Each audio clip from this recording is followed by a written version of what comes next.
ನಮಸ್ಕಾರ, ನಾನು ನಾಗರಾಜ್ ಸಿದ್ದರ್ ಶೆಟ್ ಅಂತ. ಈಗಾಗಲೇ ಉತ್ತರ ಕನ್ನಡ ಜಿಲ್ಲೆ ಕುಮಟಾ ತಾಲೂಕಿನಿಂದ ಮಾತಾಡ್ತಿದ್ದೀನಿ. ಈಗಾಗಲೇ ವಿಷಯ ಏನಂದರೆ, ಈಗಾಗಲೇ ನಾವು ಶಾಲೆಗೆ ಹೋಗ್ಬೇಕು ಸಮಯದಲ್ಲಿ ನಾವು ಆಡ್ತಾ ಇದ್ವಿ. ಇದನ್ನು ಈ ಕೈಯಿಂದ ಹಿಂಗೆ ಒಂದು ಸೌಂಡ್ ಮಾಡುವ ಸಿಸ್ಟಮ್ ತಾವು ನೋಡ್ಬೋದು. ಹಿಂಗೆ ಮಾಡಿದ್ರೆ ನಮ್ಗೆ ಸೌಂಡ್ ಬರ್ತದೆ, ಆಡುವಂಥದ್ದಾಗ್ಬಿಟ್ರೆ ಮತ್ತು ಬಾಡಿ ಎಕ್ಸಸೈಸ್ ಆಗ್ತದೆ. ಇದು ಈಗ ಎರಡು ಕೈಗೆ ಎಕ್ಸಸೈಸ್ ಆಗ್ತದೆ, ಇದು ಸೌಂಡು ಕೂಡ ಬರ್ತದೆ. ಈ ಥರದ್ದೊಂದು ಎಕ್ಸಸೈಸ್ ಮಾಡಿದ್ರೆ ಸೌಂಡು ಬರ್ತದೆ. ಮತ್ತು ಈಗ ಬೆರಳು ಕೂಡ ನಮ್ಮದು ಹೆಲ್ತ್ ಆರೋಗ್ಯಭರಿತಾಗಿರ್ಬೇಕಂದ್ರೆ ಈಗ ನೋಡಿ, ಇದು ಚಿಟಿಕೆ ಅಂತಾರೆ. ಇದು ಚಿಟಿಕೆ ಅಲ್ಲ, ಇದು ಬೆರಳನ್ನು ಈ ಬೆರಳು ಹೋಗಿ ಈ ಬೆರಳು ಹೊಡ್ಕೊಳ್ತದೆ. ನೋಡಿ, ಈ ಬೆರಳಿಗೆ ಈ ಬೆರಳು ಹೊಡ್ಕೊಳ್ತದೆ. ನೋಡ್ಬೋದು. ಈ ಥರ ಒಂದು ಎಕ್ಸಸೈಸ್ ಎಲ್ಲ ಮಾಡಿದ್ರೆ ಇದು ದೇಹಕ್ಕೆ ಒಳ್ಳೆಯದು. ಇದು ನೋಡಿ, ಈ ಥರ ಸಿಸ್ಟಮ್ ಇರಬೇಕು. ಇಲ್ಲಿ ನೋಡಿ, ಇದು ದೊಡ್ಡ ಬೆಟ್ಟಕ್ಕೆ ಸಣ್ಣ ಬೆಟ್ಟ ಹೋಗಿ ದೊಡ್ಡ ಬೆಟ್ಟಕ್ಕೆ ಹೊಡ್ಕೊಳ್ತದೆ, ಆವಾಗ ಸೌಂಡ್ ಬರ್ತದೆ.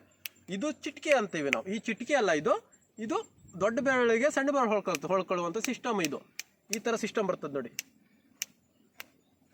ಇದು ಚಿಟಿಕೆ ಅಲ್ಲ, ನಾವು ಚಿಟಿಕೆ ಬಗ್ಗೆ ಮೊದಲೇ ಹೇಳ್ತಿದ್ವಿ. ಚಿಟಿಕೆ ಅಲ್ಲ ಇದು ನೋಡಿ, ದೊಡ್ಡ ಬೆರಳಿಗೆ ಸಣ್ಣ ಬೆರಳು ಹೋಗಿ ಹೊಡ್ಕೊಳ್ಳೋದು. ಇದೆ ನೋಡಿ, ಈ ಥರ ಎಲ್ಲ ಇದು ಮಾಡಿದ್ರೆ ನಮ್ಮದು ಹೆಲ್ತ್ ಎಕ್ಸಸೈಸ್ನಲ್ಲಿ ಇದು ಬರ್ತದೆ ಒಂದು. ಮತ್ತೇನಂದ್ರೆ ಈ ಕೈಯಿಂದನೂ ಕೂಡ ಈ ಥರ ಮಾಡ್ಬೋದು, ಸೌಂಡ್ ಸಿಸ್ಟಮ್ ಕೂಡ ಮಾಡ್ಬೋದು. ತಾವು ನೋಡ್ಬೋದು. ಇದನ್ನು ಈ ಥರ ಸೌಂಡ್ ಮಾಡಿದ್ರು ಕೂಡ ಹಿಂಗೆ ನಮ್ಮ ಬಾಡಿಗೆ ಕಂಪ್ಲೀಟ್ ಆದಂತಹ ಒಂದು ಎಕ್ಸಸೈಸ್ ಆಗ್ತದೆ, ವ್ಯಾಯಾಮ ಆಗ್ತದೆ.